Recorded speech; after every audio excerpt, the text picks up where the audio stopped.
Hey guys, welcome back to another Dragonheir Silent Gods video. In today's video I'm going to be showcasing one of the two Dauntless teams I'm using for the Otherworld Exploration Chaos Shadows in Season 3. Before I get into that though, I just want to say a huge thank you to Dragonheir Silent Gods for sponsoring this video. If you are interested in getting involved and giving the game a try, please do click the link in the description or the pinned comment.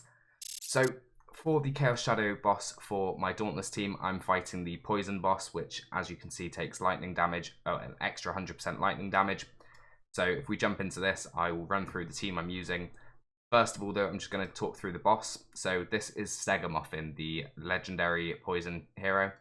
So first of all, on the battle skill, deals poison damage to the enemy with the highest attack, marking them for 6 seconds. During this time, the hero will shoot an additional arrow at them when launching a basic attack, dealing additional poison damage. So that skill will be repeated twice. Then we've got the Summons a Magic Nexus that lasts 8 seconds in the target area, dealing poison damage to enemies within range every 1 second. While the Magic Nexus exists, enemies who die in it cannot be resurrected. And the passive skill, when the monster deals damage to enemies, there's a 25% chance of inflicting 1 debuff randomly selected from the following for 10 seconds. So attack penalty 1, crit rate penalty, crit damage penalty, and attack speed penalty 1. So the way you can get around this is by having somebody as a high attack target to bait the mark and the ultimate skill. However, on the Chaos Shadow bosses, it's really not as important.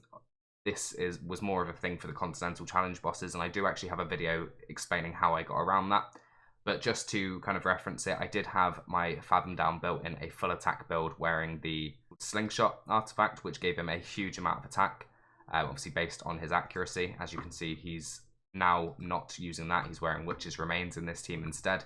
So he's no longer the highest attack target. So instead, he's just built in the Tundra set and the Wolfspine kind of Lifestealy gloves with enough accuracy to place Witch's Remains. That is the same build as he was wearing before, just without the artifact change. So he's no longer going to be baiting all of these abilities. Then I've got Nathaniel built in the Ancestral Protection set and wearing the Moonlight Mantle for increased healing and shields. As you can see, I've got a large amount of enlightenment on him, and I'm also wearing the Elminster artifact to increase those shields even further.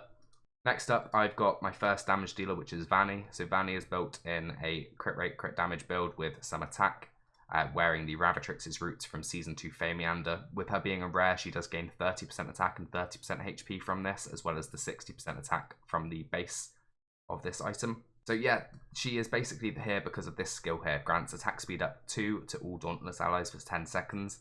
That is really important because of Shoutar. So Shoutar is a derivative damage based hero. So as you can see, he's built with attack and enlightenment, wearing the Violink artifact. I do also have him in the Precise Carnage gauntlets for increased damage against defense penalty. So the way he works is basic attacks have a 30% chance of releasing Chain Lightning to deal derivative damage to enemies. Each lightning chain can bounce 4 times amongst enemies at most. So the way this works is enhances all allies with Lightning Force, granting them Blessings of the Thunder for 15 seconds. So that means that when launching basic attacks, all allies with Blessings of Thunder have a 30% chance to summon a Lightning Strike on the enemy, dealing derivative damage. Heroes have a double chance. Dauntless heroes have a double chance of triggering this effect. So effectively, having more attack speed from Vanny's buff is going to trigger more attacks, more basic attacks, which is going to mean more triggers of this. So alongside these two, I do have my Tharavol. So Tharavol is built with 100% crit rate, a little bit of crit damage and attack. And as well as that, is wearing the Wine of Dragonblood artifact to gain more attack speed.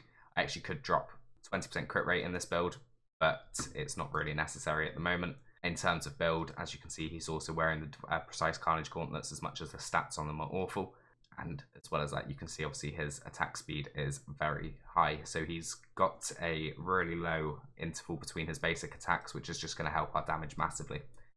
So as I said, I'm not really, in this team, I'm not gaining the benefit of having somebody baiting the attacks. So I think it's Vanny who's going to be taking the mark constantly, and yeah, I mean, she does the job. That's all that's really important. And obviously getting 22 million damage on this boss is our only priority once it hits the Chaos Shadow stage.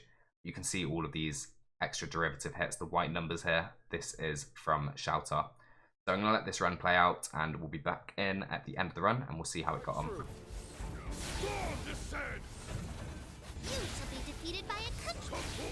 Howling gales and fire. This is a guardian's duty.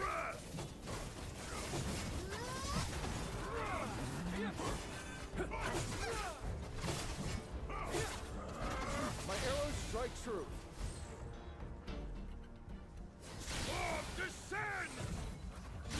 And there we go. So this team has done 100 million damage. Obviously, like I said, it could be significantly more if you're able to bait the debuffs onto other people other than your damage dealers. But overall, it's done a significant amount more than necessary. You could easily hit 22 million with a much weaker team. So, I mean, as you can see, both Shoutar and Tharavel both did 40 million damage.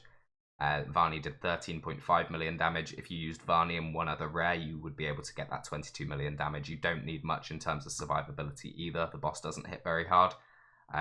So that is all for this team. I do just want to say a massive thank you once again to Dragonheir Silent Gods for sponsoring this video.